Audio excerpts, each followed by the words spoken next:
Hola, buenas tardes desde España, aunque evidentemente una gran parte de nuestro público nos va a ver en otros horarios, inevitablemente, y seguramente la grabación la van a ver ustedes cuando lo deseen, así que, como decían en cierta serie televisiva, en cierta película, buenas tardes, buenos días, buenas noches. Eh, Vamos a dedicar la sesión de hoy a hablar de aspectos que relacionan el Reglamento General de Protección de Datos con el sector de la economía digital. Nos van a acompañar, en primer lugar, Paula Ortiz, responsable de la Dirección Jurídica y de Relaciones Institucionales de IAB España, que trabaja en el sector tecnológico desde hace más de 12 años y ha trabajado intensamente en cuestiones regulatorias, de policy, de Internet, de tecnologías de la información, de privacidad y asesoría de negocios digitales.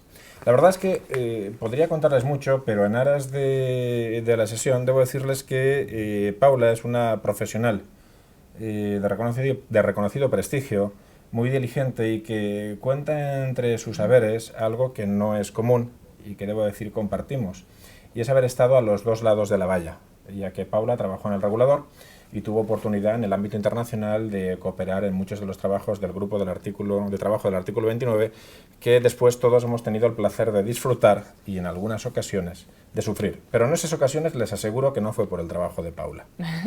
En segundo lugar, nos acompaña Lucía Conde, a mi derecha, Legal Counsel en Huawei Technologies, que trabaja en este sector tecnológico como abogada dentro de la asesoría jurídica en empresas de telecomunicaciones y consumo. Se incorporó como Legal Counsel a Huawei en 2016 en la filial española de esta conocida multinacional china que se especializa en infraestructura de redes y en proveedora de equipamiento de comunicaciones, en operadores de industria de telecomunicaciones, y debo confesarles es la que ha fabricado el móvil que yo llevo en el bolsillo, lo cual no sé si me debe alegrar o preocupar, pero lo cierto es que la compañera Lucía Conde trabaja para esta entidad. Ha trabajado también durante 5 años en FON, proveedor global de acceso a Internet, que fue una startup española con más de 20 millones de puntos de acceso, fundada por el conocido Martin Warshawski, y colaborando como asesora de esta persona en su faceta inversora en empresas tecnológicas. Y que nos acompaña, Ricard Martínez, que no se presentará. Simplemente les diré que dirijo el máster universitario de Derecho y Protección de Derecho de la Protección de Datos en la Universidad Internacional de La Rioja. Permítanme una breve introducción que nos sitúe en contexto. Verán, en gran medida el origen del Reglamento General de Protección de Datos se basa en una serie de contradicciones inherentes o existentes a la propia Directiva 95/46. La directiva del año 95 surge tras una larga negociación y surge en un contexto pre-Internet. Internet da sus primeros pasos en esa época, 95-96.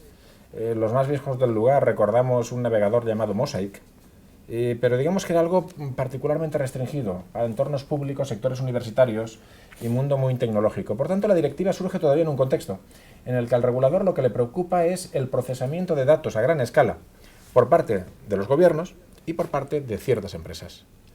Pero todavía empieza a preocuparle el hecho de que de la mano de los personal computers, de los PCs, ese tratamiento de datos comienza a ser masivo también en el sector de las pymes. Pero no pensó en Internet. Fruto de ese no pensar en Internet ha sido el constante esfuerzo de las autoridades de protección de datos y del grupo de trabajo del artículo 29, además de los propios tribunales, de reactualizar la regulación pensando en el marco de Internet. Desde ese punto de vista, es precisamente la transformación digital uno de los motores de ese reglamento. La transformación digital necesita de una norma que de algún modo la horme, es decir, establezca las condiciones de garantía de respeto de los derechos de esa transformación digital, y al mismo tiempo la propia transformación digital necesita de un marco jurídico seguro que corrija ciertas desviaciones, ciertas inseguridades que los distintos sectores padecen. Por ejemplo, les contaré algunos ejemplos que se han trasladado prácticamente de modo literal para resolver estas necesidades a la norma y que abordarán nuestras ponentes. Ejemplos arquetípicos. La aplicación extraterritorial del derecho cuando se ofrecen servicios a ciudadanos situados en la Unión Europea. La Directiva 2031, reguladora del comercio electrónico, ya nació con Internet. Y por tanto pudo pensar en esa realidad, pero no así la Directiva 9546. Segundo ejemplo. ¿Cómo resolvemos los problemas de transparencia, de información sobre privacidad en un contexto digital? En el que una legislación pensada analógicamente ha conducido a políticas de privacidad en combos desplegables apenas legibles y que si uno copia-pega ocupan 22 folios. Así que el reglamento se ha tenido que preocupar de las políticas de transparencia. Evidentemente, y hace poco hemos disfrutado de un par de semanas muy divertidas con el virus WannaCry, la transformación digital maximiza el impacto de los riesgos para la seguridad y nos plantea riesgos de ciberseguridad. No es por tanto extraño que elementos como la privacidad desde el diseño, la seguridad desde el diseño o la notificación de violaciones de seguridad hayan tenido que ser incorporados a esta normativa. Podría trasladarles ejemplos prácticamente hasta la extenuación, pero lo cierto es que, de algún modo, existe una relación muy directa, directísima, entre los requerimientos del sector digital, y le dejo a Paula cosas como el profiling y el análisis de impacto, y la regulación que ahora vamos a aplicar o que estamos aplicando con el reto de tenerla plenamente implementada el 25 de mayo de 2018. Por tanto, nuestra sesión lo que pretende es abordar estas cuestiones partiendo además de un prejuicio personal de su director, el director del máster y del coordinador de esta sesión. Y es que, aunque ciertamente Paula nos hablará del sector digital como un sector diferenciado, y Lucía nos concretará de modo muy preciso algunos aspectos muy concretos de su sector, lo cierto es que el futuro de nuestra economía o será digital o no será. Desde ese punto de vista tenemos que entender que cualquier cosa de las que hoy hablemos, en menos de 5 años, tendrá un carácter estratégico no solo para el sector digital entendido en sentido tradicional, sino para cualquier pyme que pretenda ser viable en un mercado internacional. Y dicho esto, no les torturo más con mis cuitas, cedo la palabra a Paula Ortiz. Bueno, pues en primer lugar, Ricard, agradecerte la invitación a compartir este ratito contigo y con Lucía. Es un placer estar hoy aquí. Como comentas, debido a mi pasado en la Agencia Española de Protección de Datos, digamos que siempre tengo ese equilibrio, ¿no? entre bueno, pues la privacidad y la necesidad de seguir innovando. A ver, yo os voy a contar cómo se ve desde el sector publicitario desde el sector publicitario digital el reglamento y cuáles son, pues, para nosotros los principales escollos, los principales problemas que encontramos a la hora de llevarlo a la práctica. Bueno, el Tribunal de Justicia de la Unión Europea ya establecía que ningún derecho fundamental es absoluto y que se tiene que poner en contexto, pues, con aquellos elementos que intenta proteger. Y en ese sentido habría que ver si el reglamento que protege un derecho fundamental, como es el derecho a la protección de datos, cumple con ese principio o realmente sí que se ha quedado un poco centrado en la protección de un derecho fundamental sin tener en cuenta pues bueno, otros elementos. Y como tú comentabas, Ricard, el futuro o será digital o no será. A día de hoy, la economía digital es uno de los, contribuye al Producto Interior Bruto en un alto porcentaje, y dentro de la economía digital, la publicidad digital, toda la inversión que se hace en publicidad digital, a su vez es un número muy alto. Hablamos, por ejemplo, en España de alrededor de 1.500 millones de euros de inversión. En Europa, más de 20.000 millones de euros de inversión. Hablamos de 6 millones de puestos de trabajo, es decir, una cuestión que no es baladí. Por tanto, hay que poner siempre, yo creo, en una balanza el derecho que intentamos proteger, estos elementos que intentamos proteger con la realidad con la que bueno, pues estamos viviendo, ¿no? Por adentrarnos un poco más en el contenido, lo que yo siempre comento cada vez que tengo oportunidad es que a partir de mayo de 2018 será el año cero para todos los negocios digitales. el año cero para todos los negocios digitales. Va a cambiar la manera en la que las empresas tratan, usan, recogen y procesan toda la información. Vamos a pasar de un modelo de Internet que va a cambiar profundamente. Para nosotros el reglamento tiene pues, sus claros y sus oscuros. Digamos que tiene aspectos positivos, por supuesto. El primero de ellos yo creo que es una mayor armonización. Está claro que ahora hablamos de 28 Estados miembros que van a tener las mismas normas. No va a haber cartas de más y cartas de menos como existía antes, que España pues, era o sigue siendo quizás uno de los países más estrictos en cuanto a la normativa de protección de datos comparado con otros mercados. Es un sistema, además, digamos que el hilo conductor de todo el reglamento es ese cumplimiento proactivo, que yo creo que en el fondo pues, va a traer muchos beneficios para las empresas. Yo creo que además también, y esto lo ha comentado la directora de la agencia en algunas ocasiones, es un sistema mucho más de zanahoria que de palo, ¿no? Más de proactividad por parte de las autoridades. Con lo cual, pues bueno, sí que hay mucha más concienciación por parte de las empresas. Con este reglamento nos encontramos con nuevos conceptos, nuevos escenarios, nuevas dimensiones. Y por ir adentrándonos un poco más, ¿no? El elemento que tú comentabas, cuando se aprobó la directiva en el año 95, casi era hermana a Internet, es decir, son coetáneas. Internet ha pegado un despegue, como bien sabemos a día de hoy, espectacular, y seguíamos con una norma del año 95, estirando conceptos que ya no tenían muy difíciles, ¿no? de aplicar. Y con esta idea, pues, bueno, este nuevo reglamento sí que viene a recoger nuevos instrumentos y nuevos enfoques. Uno de ellos, la ampliación del ámbito territorial.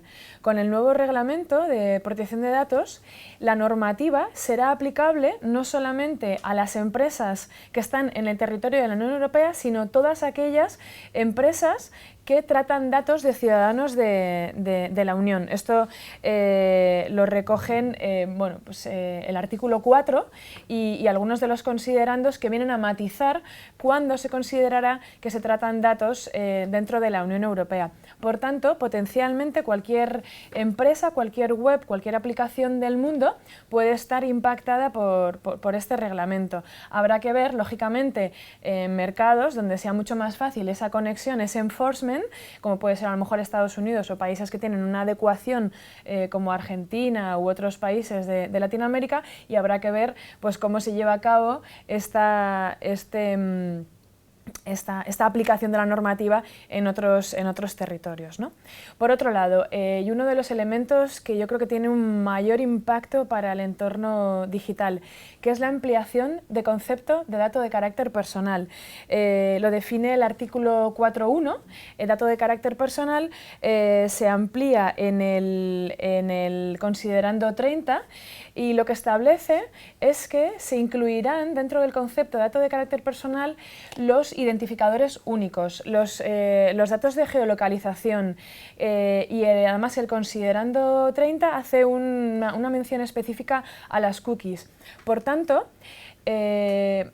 aunque haya elementos de cuando se pueda considerar datos de carácter personal o no, lo que nosotros desde IAB estamos recomendando es que todos los identificadores únicos se traten como datos de carácter personal, lo que va a tener pues, de momento pues, unas consecuencias importantes, que supone que en el momento, en principio, en el que un usuario visite una página web y se le instale una cookie, en ese momento potencialmente podría estar ya bajo el ámbito de aplicación de la normativa de protección de datos, y por tanto necesitar una base legal para este tratamiento, que podría ser lógicamente el interés legítimo o podría ser el consentimiento. El consentimiento que por otro lado se ve reforzado en este reglamento, que es uno de los elementos que todavía creemos que queda por definir, porque el reglamento habla de consentimiento inequívoco y habla de consentimiento expreso, pero no diferencia muy bien cuál de los, o sea, qué diferencias hay entre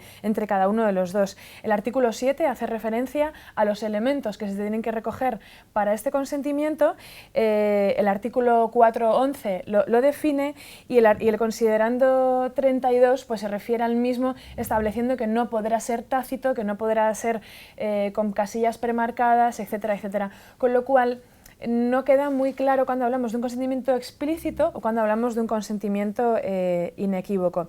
Otro de los elementos que quizás, y tenemos un año para aclarar, es lo que se refiere a las finalidades principales y accesorias, porque lo que establece el reglamento es que este consentimiento se tiene que dar para finalidades legítimas, para finalidades explícitas y que no se puede dar para finalidades incompatibles, con lo cual habrá que ver qué se definen por estas finalidades incompatibles. Uno de los elementos que llevados a la realidad es que si nosotros no somos conscientes de todos los datos que damos, de la cantidad y calidad de datos que damos, es muy difícil pensar en cómo vamos a prestar este consentimiento. Y esto está muy relacionado con otro de los grandes elementos, otro de las grandes actividades que se llevan a cabo en el entorno digital. Una actividad que es absolutamente fundamental en este entorno y que no solamente se da en el entorno del marketing, que es la perfilización, la elaboración de perfiles, la analítica, el tratamiento de estos datos y la creación de patrones. El reglamento habla digamos como de dos tipos de perfiles o de dos tipos de elaboraciones de perfiles. La elaboración de perfiles normal, como quien dice, y la elaboración de perfiles peligrosa, por decirlo en un lenguaje plano, ¿no? Lo que establece el reglamento es que cuando se vayan a llevar a cabo perfiles que puedan producir efectos legales significativos o similares para un usuario, estos estarán prohibidos salvo que se lleve a cabo con el consentimiento o con un contrato o que lo establezca una ley. Para el resto de la creación de perfiles, lo que establece, y gracias a Dios que se ha introducido un poco de cordura, es que se podrán llevar a cabo con consentimiento o con interés legítimo, algo que desde el sector digital se ha recibido bien, dados los estándares de exigencia del consentimiento, sería muy complicado a la hora de llevar a cabo un perfil hacerlo con estas exigencias, ¿no?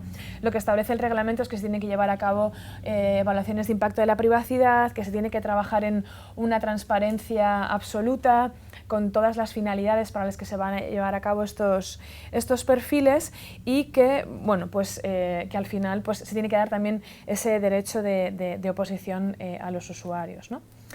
Y un poco, bueno, pues a modo de bonus track, yo creo que uno de los elementos donde el sector digital ahora mismo está absolutamente preocupado y que estamos muy expectantes es en la conexión del reglamento de e-privacy con el Reglamento General de Protección de Datos. El Reglamento de e-privacy, que ahora mismo está en la primera lectura del Parlamento y del Consejo, y que establece que para la instalación de las cookies en los terminales de los usuarios hará falta el consentimiento conforme al Reglamento General de Protección de Datos. Nos encontramos ante una situación que está regulada por dos normas: el Reglamento General de Protección de Datos y el reglamento de e-privacy. Es decir, nos encontramos que las cookies son reguladas por estas dos normas. Por un lado, digamos, con este marco más amplio que da el Reglamento General de Protección de Datos, que establece que para el tratamiento de estos datos una serie de legitimaciones, tal y como establece el artículo 6 del Reglamento General de Protección de Datos, y por otro lado, el reglamento de e-privacy, que establece que para el tratamiento de esta información, que para la instalación de estos datos, se tendrá que hacer conforme al consentimiento. Con lo cual nos encontramos que para el sector digital se vuelve más estrecha las posibilidades de tratamiento de datos que para otros sectores. Además, el Reglamento General de Protección de Datos habla de un consentimiento específico, y lo que establece el reglamento de e-privacy es que este consentimiento se tendrá que dar a través del navegador, con lo cual en el fondo es un consentimiento genérico. Digamos que pues, aquí se dan una serie de elementos que chocan, ¿no? por no decir que este reglamento todavía no está ni aprobado y entrará a ser de aplicación a la vez que el Reglamento General de Privacidad. Bueno, nosotros, a modo de conclusiones, sin querer tampoco bueno, pues, plantear ahora mismo todos los elementos y dejarlos para el debate, creemos que este reglamento de e-privacy debería ir en la misma línea que el Reglamento General de Protección de Datos, de manera que pues, sea esta norma general la que regule todo este tratamiento y que no sean los navegadores, en este caso, los que permitan al usuario dar este consentimiento general para el entorno de Internet, ¿no? Hay otra serie de elementos que nosotros todavía vemos que necesitan todavía mucha explicación, como es el derecho de portabilidad y si se va a aplicar al entorno de los datos inferidos. Y sobre todo, una de las grandes dificultades que nosotros vemos en el consentimiento es que en un momento dado una empresa que tenga un acceso directo a un usuario puede requerir este consentimiento, pero ¿cómo se va a requerir este consentimiento en un entorno B2B, en un entorno como en el de publicidad programática, en el que actúan multitud de actores en este entorno de manera muy directa y muy rápida, y cómo se va a conseguir este consentimiento en toda esta cadena de valor, ¿no? Con lo cual, bueno, pues todavía estamos muy pendientes de cuál va a ser la opinión del grupo de trabajo, el artículo 29, al respecto del consentimiento, al respecto del profiling, y mientras, pues lógicamente, intentando hacer los deberes respecto a la transparencia y todos estos elementos nuevos que trae el reglamento. Pues muchas gracias, Paula, y ahora va a tener la palabra inmediatamente, sin comentario por mi parte, lo dejamos para después, Lucía. Por favor, Lucía, cuando quieras. Muchas gracias, Ricard, por invitarnos y bueno, me presento. Yo además fui alumna en su día de Paula, o sea que muchas gracias por la invitación. Comentaros que, bueno, como buena abogado, sí que de empresa hago mi exención de responsabilidad, ¿no? El disclaimer of liability, diciendo, bueno, pues que soy abogado de Huawei, si bien con la antigua ley de protección de datos sí que trabajé en la época de FON y me peleé con la LUPD. Hoy en día en Huawei tenemos la suerte de tener un delegado de protección de datos y encargado de ciberseguridad estupendo, con lo cual mi conocimiento es más de acompañamiento, pero sí ya más de cara al nuevo reglamento. Formo parte de un grupo de trabajo a nivel europeo en el cual pues estamos intentando aterrizar desde hace pues, muchos meses, desde luego desde que me incorporé, intentando aterrizar qué es lo que exige y cuáles son los criterios que tenemos que aplicar para cumplir con este nuevo reglamento que se aplica el 25 de mayo del año que viene. Entonces, bueno, pues quería dar un poco una visión de cuáles son los éxitos que yo considero que hemos conseguido con este reglamento, los riesgos a los cuales nos podemos enfrentar y las cuestiones que suscita la implementación a nivel práctico dentro de mi experiencia. Decir que, bueno, que a mí el reglamento me recuerda mucho sobre todo por mi experiencia durante mucho tiempo como responsable del tema de la privacidad en la LOPD. Recuerdo al típico novio que estabas esperando, yo desde que empecé, no, bueno, va a llegar un nuevo reglamento que va a solucionarlo todo, va a solucionar todos los problemas, y de repente cuando llega estás súper contento porque es algo totalmente nuevo y de repente le encuentras a encontrar peros. Y dices, ay, y esto no me gusta, y esto bueno, y esto. Entonces, bueno, pues ese es un poco el concepto, pero bueno, lo que sí que se puede decir es que uno de los objetivos de la Comisión y uno de los objetivos de la Unión Europea se ha cumplido. Hay un awareness dentro de toda la sociedad, dentro de tanto de los consumidores, de los usuarios, de los titulares de los datos y desde luego de las empresas y del mundo de la industria. O sea que en ese sentido creo que ha sido un éxito. Desde toda la industria creo que se está viendo una inversión enorme. Ya digo, en muchas empresas se viene trabajando y hay una grandísima preocupación desde hace mucho tiempo, y creo que, bueno, este cambio en la regulación, ¿no? Lo que suscitaba la LOPD era pues, apoyarnos en esos magníficos informes del artículo 29, en los cuales se adaptaba muchísimo más a lo que era lo que pasaba hoy en día, lo que el entorno actual, la IP, ¿no? La MAC address, todo ese tipo de informes que han sido magníficos, pero que muchas veces no te daban suficiente sustento porque no eran una ley, ni tenían fuerza ni rango de ley. Entonces, hoy en día, pues, hoy sí que nos permite, ¿no? Tener este marco que nos da una mayor seguridad.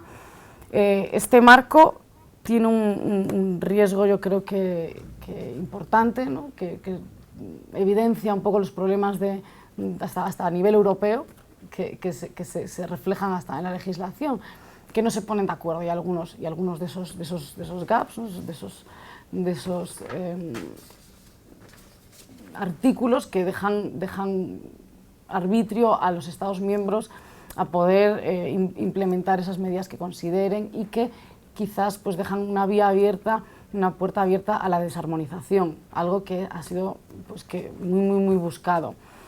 Entonces, sin prejuicio que lo que en el sector lo que se dice es que los actos de implementación o las leyes de protección de datos de cada uno de los Estados miembros, en varios foros han dicho que no llegarían más allá de los 8, 14, 15 artículos. Estamos a expensas de recibir la española. Pues creo que efectivamente dentro de la Comisión existe, o dentro de los Ministerios de Justicia existe ese consenso en que todas esas leyes de desarrollo, leyes de implementación, se limiten a cubrir ese mandato dado por el reglamento. Entonces, creo que podría ser un riesgo, sobre todo, bueno, insisto en que a nivel europeo, ¿no? Y dentro de un marco europeo en el que también trabajamos dentro de los departamentos legales, es muy importante que podamos utilizar y podamos implementar las leyes del mismo modo, y la privacidad y el respeto a la protección de datos del mismo modo. Entre otras cosas porque algo que tienen que tener en cuenta, yo creo que los consumidores y nosotros en general, es que la estandarización actúa siempre en beneficio del consumidor, porque permite rebajar costes y permite efectivamente, rebajar costes sobre todo, ¿no? cuando produces ciertos productos. Por otra parte, pues otro de los retos y riesgos que provoca es, bueno, pues esta concepción del derecho, del reglamento, del espíritu de cumplimiento, de la autorregulación y de esa libertad que deja a todas las empresas, la libertad para decidir cómo implementa, hasta dónde llega en su nivel de implementación del reglamento, pues puede llegar a un exceso de documentación, porque realmente solamente puedes probarlo aportando documentación. Entonces, todo ese exceso de documentación creo que puede llevar a muchos desarrollos, a mucha innovación, a verse, no vamos a decir truncada, pero sí quizás ralentizada o con un mayor nivel de riesgo. Bien, es verdad que los grandes inventores pues a veces son un poco almas libres y tristemente no llevan con ellos un abogado.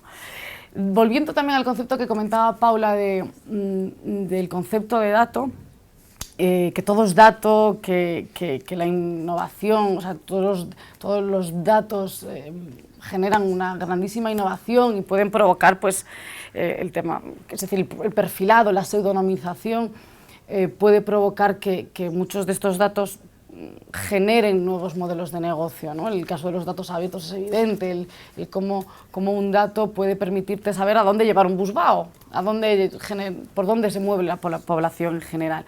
Pues, es decir, creo que esto va mucho más, es decir, este concepto de datos debe de ir ligado, y ese interés legítimo debe de ir ligado sin duda a la transparencia, al decir, lo que hay que buscar y lo que debe de tener el usuario es la seguridad de que están tratando sus datos de una manera legal, de una manera cuidadosa, todo ello ligado a la ciberseguridad. Entonces, cuanto más transparentes sean las organizaciones, mayor seguridad van a tener que dar, independientemente del consentimiento que se dé, de cómo se califique el dato. Y eso yo creo que, bueno, pues, más allá de la expertise de protección de datos, debe de englobarse, como decía Ricard al principio, dentro del mercado único digital. Yo creo que es todo un esfuerzo de la Unión Europea por conseguir un mercado seguro, un mercado conforme a los valores europeos, y que no debemos de olvidar, o yo al menos veo grandes impactos de tanto el derecho al consumo, tanto la directiva de comercio electrónico que protege enormemente al consumidor, como asuntos de tema de competencia, el derecho a portabilidad. Es decir, debemos de quizás dar un poco marcha atrás y reflexionar sobre cuál es la intención, ¿no? Cuál es la intención del legislador en cada uno de estos puntos. Ahora bien, bueno, acabo así, ¿no? Pero podemos ir hablando poco a poco de los riesgos, o sea, de los problemas que hay en la implementación, cuando intentas aterrizar todos estos conceptos que son muy amplios y muy ponderables, es decir, hasta qué punto esto es correcto, pues, el Privacy Impact Assessment, hasta qué punto, cuántas preguntas son las oportunas, qué calidad de las preguntas, en qué momento, previo, después, cuántos hay que hacer. Es decir, cuando llegas a intentar aterrizar todo esto, se convierte en algo bastante más complicado. Perfecto, gracias Lucía. Como saben, la sesión es hasta las 18:45, tienen ustedes la oportunidad de plantear alguna pregunta a través del chat. No obstante, han planteado algunas, que debo decirles que la mayor parte de ellas no afectan exactamente a la sesión, aunque no obstante yo las enuncio y les planteo una opinión mía muy directa, muy rápida, porque creo que algunas sí que pueden responderse. Preguntan ustedes cómo afecta el Reglamento General de Protección de Datos a los datos de contacto. Bien, en esencia no dice nada, lo cual no implica que, teniendo en cuenta que el reglamento se sigue aplicando a personas físicas, se pueda mantener o no mantener la teoría. Estamos a expensas del regulador en esta materia. ¿Cómo creen que seleccionarán los DPO la administración pública? ¿Cree que será mediante concurso o oposición? Si les digo lo que creo, la respuesta es no. Y si les digo que la respuesta es no, les mentiría porque no tengo una bola mágica. La respuesta es no, tal vez hoy. Es decir, en estos momentos las administraciones públicas españolas vienen vinculadas por unos decretos que establecen una tasa de reposición que obligan a la amortización de funcionarios mientras no se superen unos ciertos niveles de déficit o de superávit en la administración pública. Eso significa que convocar un concurso oposición a una plaza de esta naturaleza es una decisión estratégica de las organizaciones. Va a ocurrir. Van a acabar habiendo concursos oposiciones para plazas de DPO por una cuestión de pura longevidad de la administración. Pero es muy probable que en estos momentos los primeros nombramientos se acuda o bien a DPOs en el sentido de funcionarios propios, pero tampoco descarten que se acuda a la externalización y a los contratos programa y por tanto sí que se acaben habiendo oportunidades de ser DPO de una administración pública, aunque no directamente en principio como funcionario. Pero habrá de todo. ¿Cómo podrá aplicarse el reglamento a las legislaciones latinoamericanas? Bien, las legislaciones latinoamericanas, en esencia, al menos en el espacio iberoamericano de protección de datos, están muy alineadas con Europa y van a sufrir una presión en aras o en orden a alinearse con la regulación europea si quieren seguir siendo beneficiarios de transferencias internacionales de datos. Por tanto, realmente esto está en manos del legislador iberoamericano, pero que en cada país seguramente está muy atento al reglamento y de hecho me consta que ya hay países donde se están operando reformas alineadas con el reglamento. Se dice que las reformas nos acercan al modelo americano, especialmente sobre autorregulación. Yo podría decir un poco exageradamente que ni en sueños. Es decir, sí, la autorregulación existe, sí, los códigos de conducta serán importantes, sí, los códigos de las certificaciones serán fundamentales, sí, todos esos elementos nos aportarán una presunción de cumplimiento normativo. Pero no, el nuestro modelo sigue siendo un modelo de regulación del mercado de la privacidad con autoridades independientes con una fuerte capacidad de enforcement. En ese sentido, lo que estaba ocurriendo, aunque no prosperó, es que el modelo americano estaba empezando a evolucionar hacia el europeo con las propuestas del gobierno Obama. Eso se paralizó, no sabemos qué ocurrirá. Finalmente, ¿cómo se podrá comprobar la nacionalidad del usuario? Bien, les quiero recordar que el usuario en muchos servicios se registra y les quiero recordar también que hay algunos modos de plantear estas cuestiones desde un punto de vista tecnológico. No son efectivos al 100%, Pero ya en la lejana sentencia Yahoo del Tribunal de Gran Instancia de París, el Tribunal de Gran Instancia de París ordenó a Yahoo que una de dos, o cambiaba ciertas políticas respecto de subastas de objetos neonazis, o iba a ordenar que se bloqueasen todas las IPs que procediesen de Estados Unidos. Por tanto, hay un elemento físico, que es la IP, y la ubicación de la tarjeta MAC del ordenador, que, salvo que uno quiera enmascarar su IP, ofrecen indicadores de nacionalidad. Otros indicadores, y para eso están las cookies, son precisamente la configuración por defecto de la lengua del sistema operativo y otros elementos esenciales que pueden permitir identificar la nacionalidad de un sujeto. Dicho eso, yo quiero lanzar una breve pregunta a nuestros usuarios y recoger, a nuestras ponentes, y recoger algunas de sus preguntas mientras ellas nos responden. Verán, muy rápidamente, cuando uno enfoca algo tan sustancial como lo que hemos visto aquí hoy, con mis dos partners en esta sesión, uno no sabe qué enfoque adoptar, si el constitucional, que es el mío, como formación, si el de negocio o el de usuario. Pero lo cierto es que, en esencia, el mundo digital desborda con mucho las cookies. Sí. Las capacidades de tratamiento de información que vienen de la mano de Big Data, de las estrategias de inteligencia artificial y las herramientas que ofrece Machine Learning nos llevan mucho más allá. Y por otra parte, algunos ámbitos de ese mundo digital, como los propios terminales, seguimos utilizando la terminología de protección de datos, cuando en realidad además son un ámbito de intimidad. Literalmente. Por tanto, y desde ese punto de vista, a mí me preocupa extraordinariamente, y aquí habla el constitucionalista, la garantía de los derechos de los ciudadanos, pero al mismo tiempo uno tampoco puede volverse loco y considerar que deben cerrarse cualquier vía para garantizar los derechos fundamentales al crecimiento del sector digital. Así que tienen ustedes, y quiero pedir su opinión, un delicado equilibrio. Es decir, nos jugamos mucho. El profiling no es una cosa banal. El profiling puede ser banal cuando uno le anuncia un desodorante. Empieza uno a preocuparse, y esto me ocurrió ayer, cuando su librería preferida le recomienda un libro que han comprado otros, pero es mentira, porque los otros, tú estás comprando un libro sobre fábulas indias y te recomiendan un libro sobre Monteverdi. Pero es que estás escuchando a Vivaldi en tu ordenador. Así que igual estamos tratando otros datos. Por tanto, la cuestión comienza a adquirir trazos delicados. Bastante más serio es cuando hablemos de analítica de recursos humanos, oportunidades de empleo, perfilado de personas en función de su comportamiento en redes sociales. Del usuario ni hablamos, porque sí que debo decir públicamente, y es bueno que quede grabado, que desgraciadamente yo no creo en la noción ultraliberal del usuario responsable. No vivimos en un mundo, en un escenario liberal, de igualdad de las partes negociando en el mercado, ni de usuarios responsables. Vivimos en un mundo de usuarios en absoluto conscientes de su privacidad y sin capacidad de negociación en el mercado. Por tanto, y esta es una pregunta que sé que es un tanto complicada, pero no les voy a pedir la receta, solo una opinión.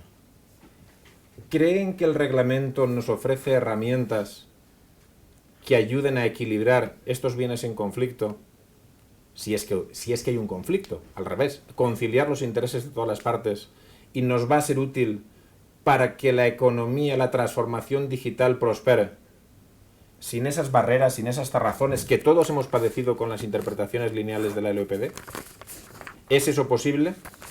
Y de eso supone también que los reguladores deben empezar a evolucionar su propio pensamiento y a no abordar todo estrictamente desde el reglamento. ¿Deben aprender que hay un mundo allá afuera?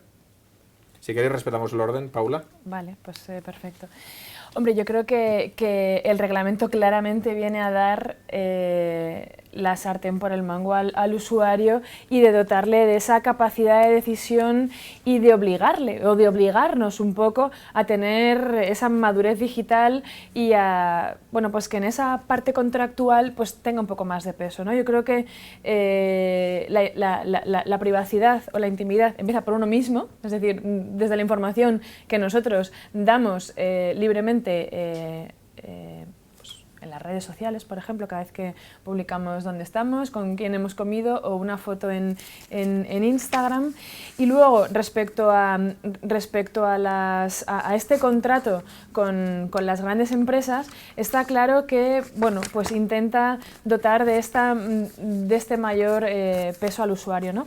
No sé si con las herramientas que se le otorgan se va a conseguir este elemento. Es decir, hay una serie de elementos en el reglamento que vienen un poco a acercarlo, ¿no? Por ejemplo, sí que es verdad que habla del principio de transparencia, que incluye una información que se tiene que facilitar al usuario, que no sé si hasta qué punto lo perfecto es enemigo de lo bueno, y tener que hacer una política de privacidad con las finalidades para las que voy a tratar tus datos, las presentes y las futuras, el porqué de mi algoritmo, es decir, una serie de elementos que el usuario le suena, pues que no sabe ni por dónde le vienen, no sé hasta qué punto es positivo para esta mayor información al usuario y por tanto una mayor concienciación.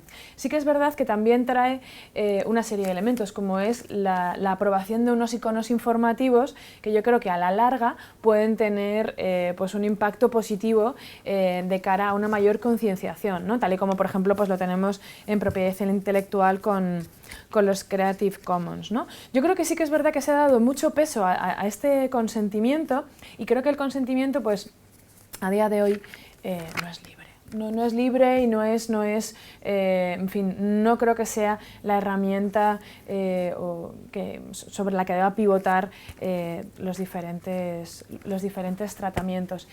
Y bueno, pues un poco eso sería el elemento, ¿no? Yo creo que sí que se trataba por parte del reglamento de dotar a una mayor transparencia de cara al usuario, y tendremos que ir viendo cómo se desarrolla. Lucía. Sí, yo creo que como dice, creo que hay suficientes elementos y como decía, con tanto impacto que ha tenido, hoy en día existe una conciencia tanto desde el consumidor como que sí que es cierto que muchas veces no le importa tanto, pero también la hay desde la industria porque efectivamente respetar la privacidad a nivel reputacional es muy importante. Y después yo creo que debería de entenderse mucho más dentro de la parte del consumidor, independientemente de que, como es un derecho irrenunciable, para eso está el regulador, para controlar que efectivamente se haga. Después, a nivel negocio e industria, vende, y a nivel reputacional es importante respetar la privacidad. Y por último, creo que se debe englobar dentro del derecho del propio usuario, como dice Paula. Quizás el consentimiento no es tan importante porque nos convertimos, lo que decían, ¿no?, en monitos de darle a un clic a sí, o a esto me molesta, a ver cómo se quita este pop-up, más allá a un poco lo que consiguió la LSSI, ¿no?, acabar con el spam, es decir, acabar con decir, yo quiero cancelar esta suscripción y la quiero cancelar, que es al fin y al cabo lo que los usuarios en gran medida piden, es decir, como cuando pues, tú puedes acceder y ver qué datos tienen y para qué los utilizan. Es decir, la transparencia, y yo creo que es un hito realmente alcanzado por el reglamento y el awareness en sí. Sí, y yo creo que además uno de los elementos que yo creo que sí que es importante es la granularidad en este consentimiento. Veremos a ver cómo opera en la práctica, ¿no? Pero uno de los elementos que trae el reglamento es la necesidad de dar el consentimiento para cada una de las finalidades, ¿no? No sé, porque en el fondo tú la das y a partir de ahí ya es, bueno, pues como quien dice, ya lo estás entregando, ¿no? Yo creo que casi trabajaría en un consentimiento más granular, más, pues como comentabas tú, no más ahora sí, ahora no, con más capacidad, y esto va muy unido de elementos técnicos, ¿no? Bien, estamos casi fuera de tiempo y para finalizar volvemos al mismo procedimiento anterior. En primer lugar, ustedes han preguntado por las medidas de seguridad. Debo decirles que esto no lo sabemos. Al parecer hay un reglamento secreto que nadie ha visto todavía, donde esto se va a regular. Esperemos que cuando se cumpla con el principio de transparencia y se publique la versión, sepamos todos lo que va a ocurrir con las medidas de seguridad. Alguien pregunta qué pasará el año que viene con la LOPD. Bueno, si se cumplen las previsiones, la LOPD va a convertirse en una especie de ley puzzle. Imagínense ustedes que tienen un puzzle y que ese puzzle encaja con el reglamento. Pues bien, la LOPD lo que recogerá son aquellas piezas del puzzle que le tocan al Estado español y deberemos encajarlas porque el reglamento expresamente prohíbe, salvo necesidad imperativa, reproducirlo en una ley nacional. Tendremos que encajar los dos puzzles y la suma de ambos puzzles nos dará el conjunto normativo aplicable, siempre que el regulador se haya limitado a hacer lo que dice el reglamento y no le haya dado, como en otras ocasiones, por trasladar sus criterios e ideas y implementar nueva regulación. Después, y nos preguntan qué ocurrirá con los ficheros en el Reglamento General de Protección de Datos. No ocurrirá nada. Ahora se habla de registro de los tratamientos. La normativa descansa, pivota con profundidad sobre los tratamientos, pero no olviden ustedes que para aplicar medidas de seguridad la estructura del sistema de información más que el fichero va a ser relevante. Y por tanto vamos a llevar un registro de tratamiento, pero nuestros expertos en seguridad nos van a exigir con toda fiereza que identifiquemos claramente los sistemas de información, los recursos o ficheros lógicos que están por debajo, así como los recursos físicos y los activos vinculados a esos sistemas. Por tanto, la idea de ficheros desaparece en sentido jurídico, pero la idea de sistema de información a la hora de gestionar la seguridad y las condiciones de cumplimiento normativo, por supuesto, no va a desaparecer porque está en la realidad de las cosas. Y por último, y con esto acabo, alguien ha planteado de nuevo las cuestiones del interés legítimo y la publicidad.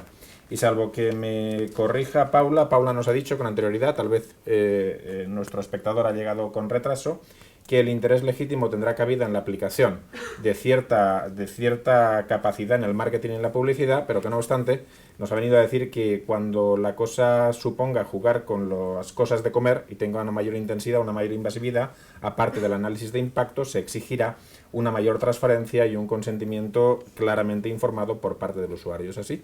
Sí, efectivamente. O sea, el interés legítimo tiene cabida en el reglamento y se da como una de las bases legales. Y de hecho incluye el marketing entre esas posibilidades de interés legítimo, ¿no? Sí que es verdad que cuando se lleve a cabo tratamientos especialmente complicados, pues sí que el reglamento establece unas mayores garantías, ¿no?